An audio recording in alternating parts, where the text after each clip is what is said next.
Halo teman-teman semua, apa kabar? Jumpa lagi dengan saya, Alwin Fau, di channel Beda Programming. Dan pada saat ini kita akan belajar tentang dasar-dasar PHP. Nah, jadi di materi-materi sebelumnya kita sudah belajar tentang HTML, kita sudah belajar tentang CSS, dan kali ini kita akan membahas topik yang berbeda, yaitu PHP. Dan sebelum kita melanjutkan materinya, jangan lupa dibantu di subscribe channel ini dan aktifkan loncengnya supaya teman-teman bisa mendapatkan informasi terbaru ketika ada materi yang saya upload di channel ini. Oke, langsung aja kita ke topik pembahasan kita, yaitu PHP. PHP itu apa? PHP itu bukan dalam artian pemberi harapan palsu. Bukan. Tapi PHP itulah merupakan singkatan dari Hypertext Processor. Ya, Hypertext Processor. Nah, jadi PHP ini merupakan bahasa pemrograman yang didesain khusus untuk web development atau pengembangan sebuah web. Nah, jadi kalau di pertemuan-pertemuan kemarin kita sudah belajar yang namanya HTML, kita sudah belajar CSS. Nah, ini nanti ada hubungannya dengan PHP. Nah, kita ibaratkan seperti ini. Ketika kita membangun sebuah rumah di lokasi tertentu, maka tiang-tiang ataupun pondasi daripada rumah itu kita ibaratkan seperti HTML, atau kita sebut dia sebagai HTML karena dia yang membentuk kerangka daripada rumah tersebut.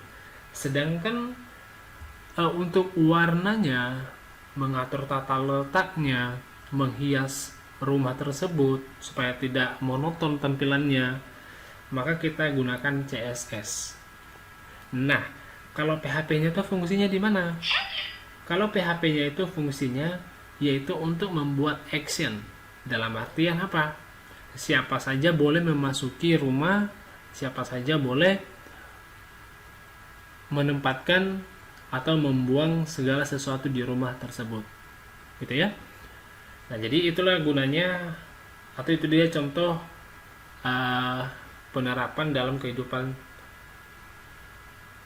sehari-hari ya. Nah, bagaimana cara menuliskan PHP itu sendiri? Nah, untuk menuliskan PHP dan menjalankannya, maka dia akan membutuhkan yang namanya sebuah web server. Ya, dia akan membutuhkan sebuah web server. Nah, jadi kita wajib menjalankan web servernya.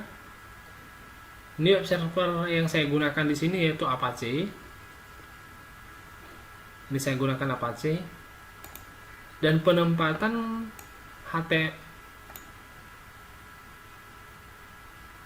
PHP ini akan ditempatkan di sebuah lokasi tertentu. Jadi tidak sembarang tempat kita menyimpan projectnya atau menyimpan filenya. Oke ya. Nah, sekarang kita akan buat project baru, new file. Kita belajar bagaimana cara menuliskan sintaks PHP-nya tadi.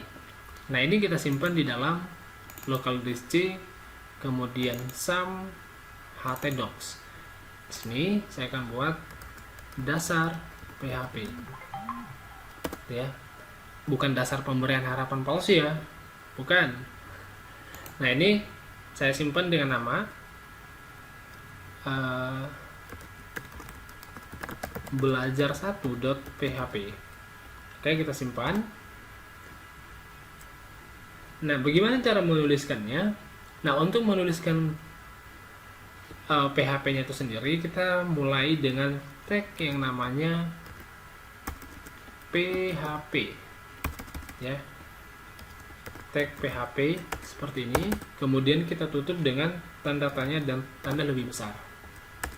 Nah, selanjutnya di sini untuk mencetak sebuah karakter, maka kita gunakan yang namanya echo, kemudian petik 2, kita isikan value-nya apa?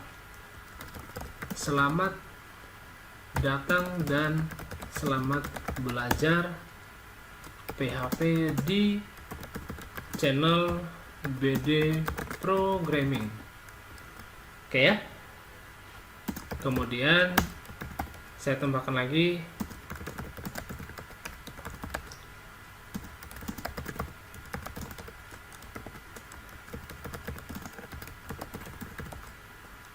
oke ya.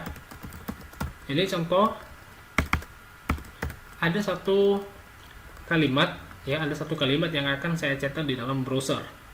Nah, untuk mencetak karakter ini ya saya gunakan perintah echo. Nah, perhatikan di dalam HTML, maksud saya di dalam PHP itu, ketika kita selesai menuliskan coding programnya, jangan lupa untuk ditutup dengan petik 2 untuk masing-masing value-nya dan diakhiri dengan titik koma, gitu ya. Nah, untuk menjalankannya bisa kita lihat di sini di browser. Nah, cara menjalankannya berbeda dengan HTML yang kemarin, gitu ya. Kalau kemarin kita bisa double klik langsung HTML-nya, ya seperti ini kemarin bisa kita double klik, sedangkan PHP-nya itu tidak bisa. Kita lihat dulu filenya. Ya, ini filenya tidak bisa. Kalau kita double klik, maka yang terbuka seperti ini, gitu. Nah, bagaimana cara menjalankannya? Nah, cara menjalankannya itu kita buat di sini localhost, kemudian dasar PHP, gitu ya, dasar PHP. Nah, ini dia filenya, file PHP-nya tadi. Ya, makanya tadi saya bilang dari awal bahwasanya PHP itu dia membutuhkan sebuah web server. Jadi kalau misalnya web servernya tidak dijalankan, project ini tidak akan jalan, gitu, akan error. Oke ya, kita jalankan. Oke, nah sekarang ini ada tulisan yang tampil, selamat datang dan selamat belajar di PHP di channel BD Programming, dan jangan lupa untuk subscribe dan aktifkan loncengnya. Ini adalah sebuah value yang saya buat atau yang saya cetak di dalam browser dan menggunakan tag PHP-nya tadi. Nah, kita perhatikan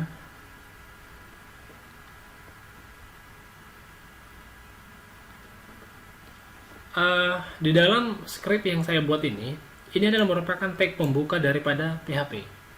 Ya, ini adalah tag pembukanya dan ini tag penutup. Dan kemudian ini adalah value yang akan kita cetak. Dan seperti yang saya sampaikan tadi, setiap akhir dari scriptnya PHP itu diakhiri dengan semikolon, gitu ya, atau titik koma. Nah, kemudian bagaimana cara kita mencetak beberapa nilai dengan menggunakan variabel di dalam PHP. Nah, yang pertama, saya akan menjelaskan apa itu variabel, ya, supaya nanti teman-teman tidak kebingungan kok tiba-tiba aja muncul yang namanya variabel gitu. Sebenarnya variabel itu apa? Nah, itu dia. Nah, di bahasa pemrograman apapun, baik itu mobile, baik itu desktop, baik itu web, dan lain sebagainya, maka selalu ada yang namanya variabel. Nah, variabel itu apa? Variabel itu sebagai tempat atau wadah untuk menyimpan data sementara, gitu ya. Jadi, satu variabel itulah nanti yang akan menyimpan data dan sifatnya sementara. Seberapa banyak pun data akan ditampung oleh si variabel, dan kemudian ketika kita butuhkan, maka yang perlu kita panggil yaitu si variabelnya tadi. Kenapa kita panggil variabelnya? Karena variabel itu tadi sudah menyimpan data, gitu. Nah, bagaimana cara membuatnya? Ya, bagaimana cara membuatnya atau menuliskan variabelnya? Kita lihat ya.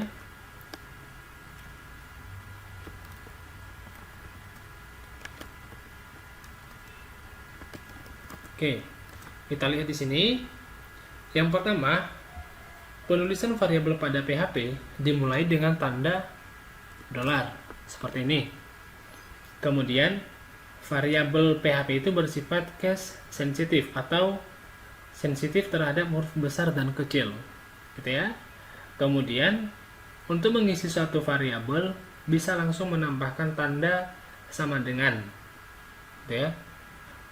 Nah, misalnya saya buat variabel dengan nama coba, gitu ya. Kemudian value-nya di sini saya buat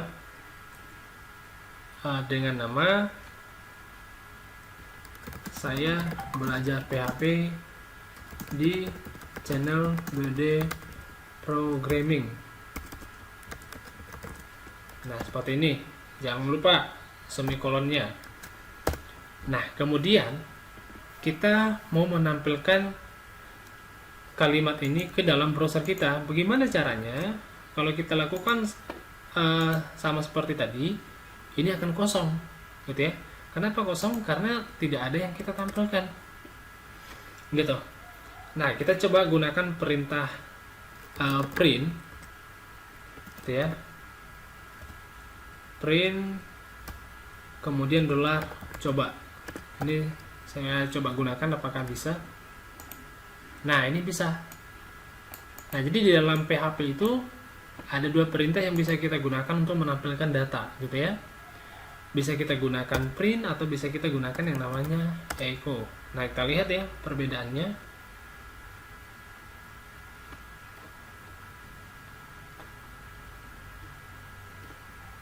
Dolar coba. Kita lihat perbedaannya apakah sama. Nah, ini sama. Ini saya buat dulu garis.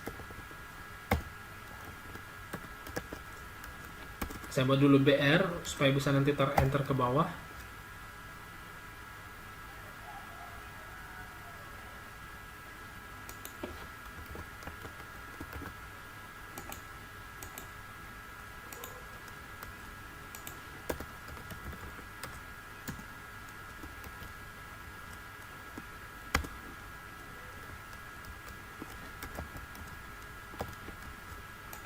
Oke, kita coba save. Nah, seperti ini ya, sama ya.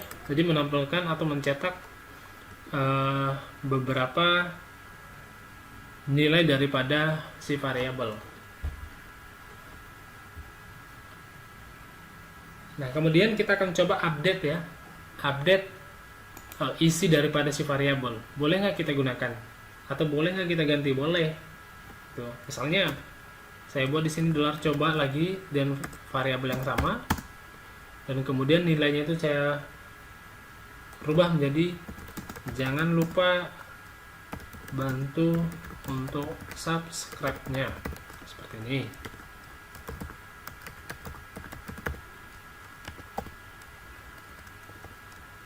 Oke ya. Nah, kita lihat apa yang akan tampil ke halaman browser kita. Oke, kita refresh. Ya, sekarang sudah berubah. Jadi secara otomatis logikanya itu seperti ini. Memang benar variabelnya sama. Jalannya PHP itu atau cara membaca si PHP itu dia akan membaca dari awal dari atas ke bawah gitu ya. Nah, dia akan membaca ini apabila ditemukan ada satu variabel, kemudian dia cek nilainya, isinya apa saja. Kemudian setelah diketahui ada nilai, dia akan lanjut ke variabel kedua. Nah, kenapa bisa yang tampil itu yang ini tadi? Karena secara otomatis apabila variabelnya sama, maka si PHP itu akan mengambil nilai yang paling terakhir seperti ini. Nah, dia mengambil nilai yang terakhir, nilai variabel yang terakhir. Makanya tadi ketika kita refresh di sini, yang tampil ini adalah jangan lupa bantu untuk subscribe-nya, yaitu nilai dari variabel terakhir ini. Nah, seperti itu ya. Oke, nah jadi seperti itu kira-kira untuk penjelasan PHP-nya.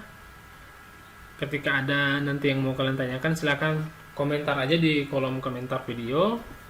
Dan tentunya Jangan lupa untuk dibantu subscribe-nya dan juga aktifkan loncengnya supaya kalian bisa mendapatkan informasi terbaru ketika ada materi yang saya upload nanti di channel ini. Oke, sampai jumpa di materi berikutnya.